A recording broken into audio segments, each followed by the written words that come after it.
Assalamualaikum warahmatullahi wabarakatuh. Alhamdulillahirabbil alamin wassalatu wassalamu ala asrofil anbiya'i wal mursalin wa ala alihi washabbihi ajmain. Kembali kita bertemu Ananda semua, mudah-mudahan apa kabar dalam keadaan baik dan mudah-mudahan kita senantiasa ada dalam lindungan Allah Subhanahu wa taala yang disertai dengan kesehatan. Segala puji dan juga sholawat mudah-mudahan dihaturkan kepada Rasulullah Muhammad Sallallahu Alaihi Wasallam. Allahumma sholli ala Muhammad wa ala ali Muhammad. Ananda yang dirahmati Allah Subhanahu Wa Taala, kita akan melanjutkan pembelajaran tema kita yaitu di tema 5 dan pada hari ini kita masuk di subtema 2 dengan judul perubahan cuaca. Sebelumnya, mari kita ketahui dulu apa tujuan dari pembelajaran kita pada subtema 2 ini. Ini adalah tujuan pembelajaran kita pada hari ini.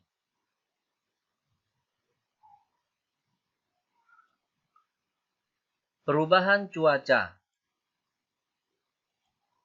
Pagi ini cuaca sangat cerah, matahari bersinar terang. Siti dan teman-teman berbaris mengikuti upacara bendera. Saat istirahat, cuaca berawan. Mereka pun bermain di halaman sekolah dengan nyaman. Mereka bermain tapak gunung dan lompat tali. Cuaca dan perubahannya.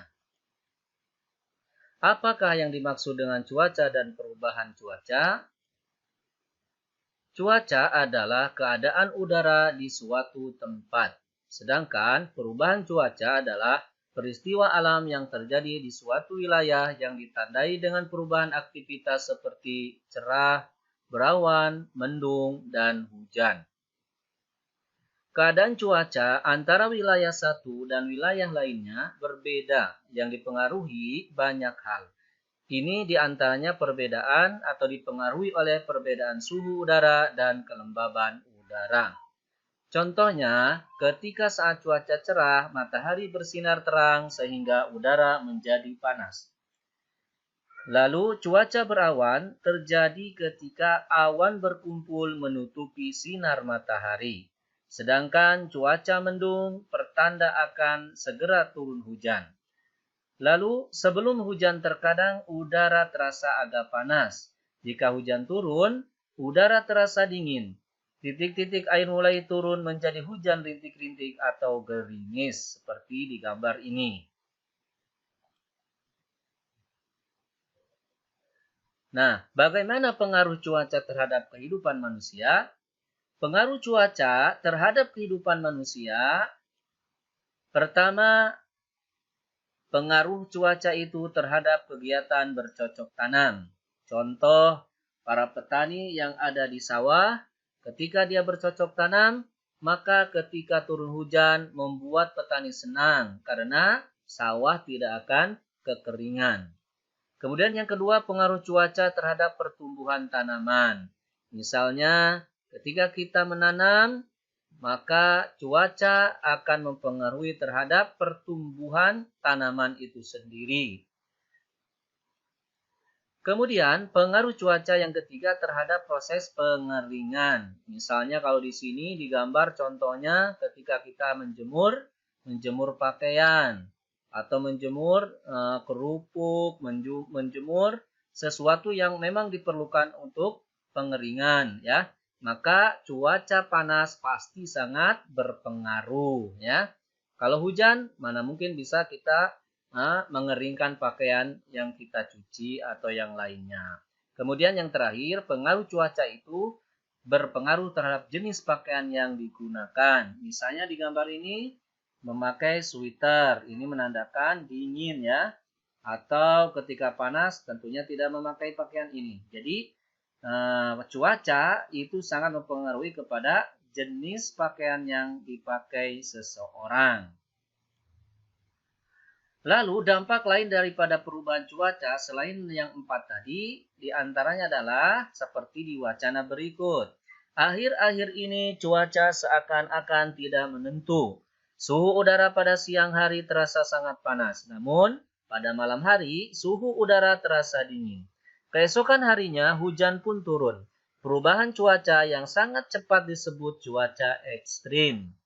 Jadi cuaca ekstrim itu adalah perubahan cuaca yang sangat cepat. Ya. Cuaca ini dapat mengakibatkan tubuh mudah terserang penyakit.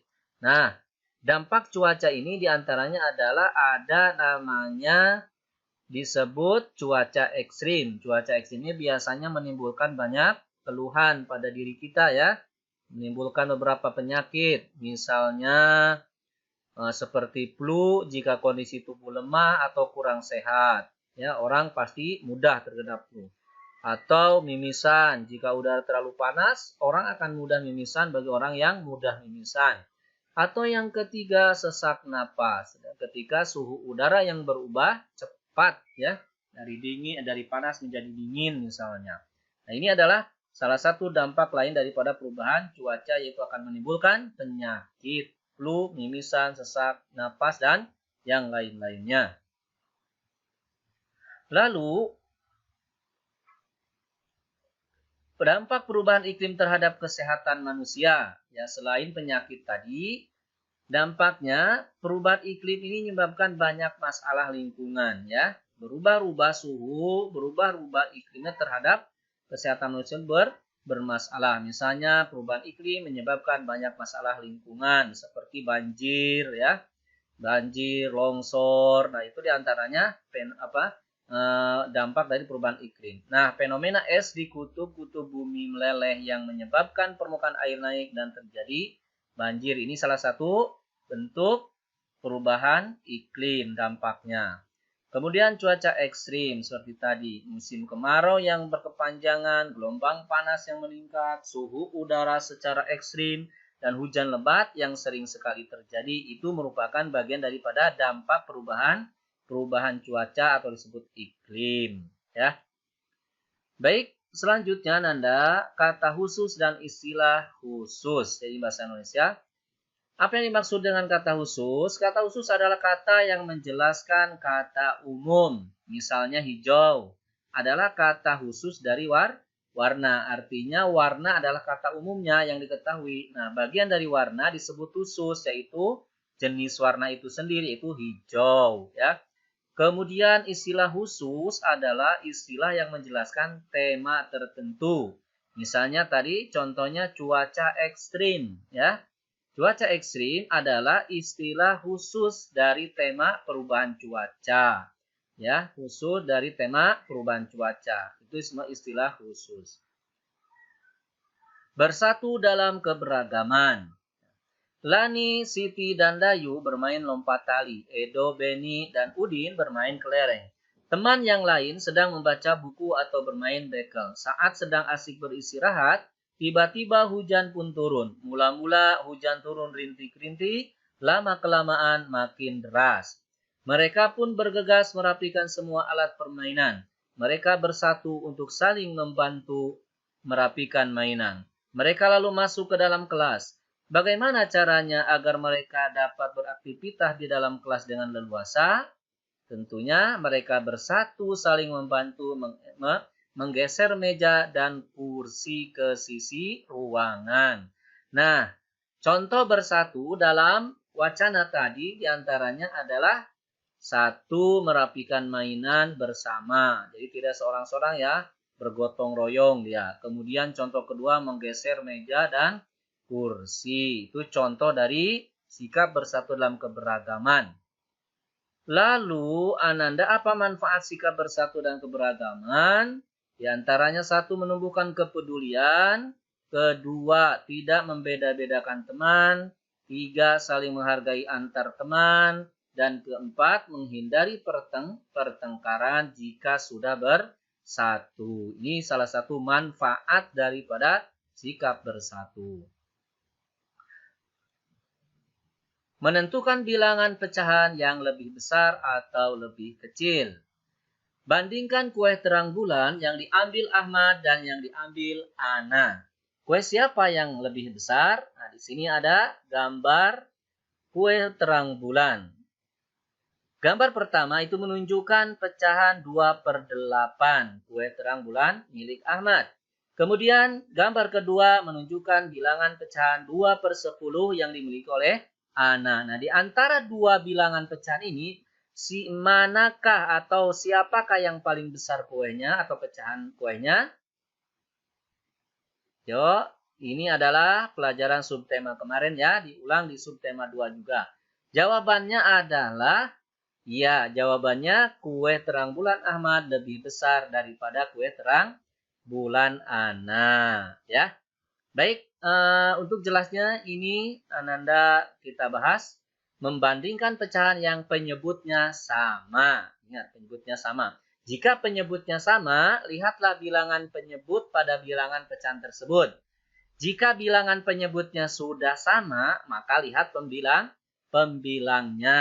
Contoh, bilangan 1/4 dan 2/4. Penyebutnya mana? Ya ini, yang di bawah. Penyebutnya adalah 4 ya. Angka 4 ini disebut penyebut. Kemudian pembilangnya angka yang di atas 1 dan 2 merupakan bilang pembilang.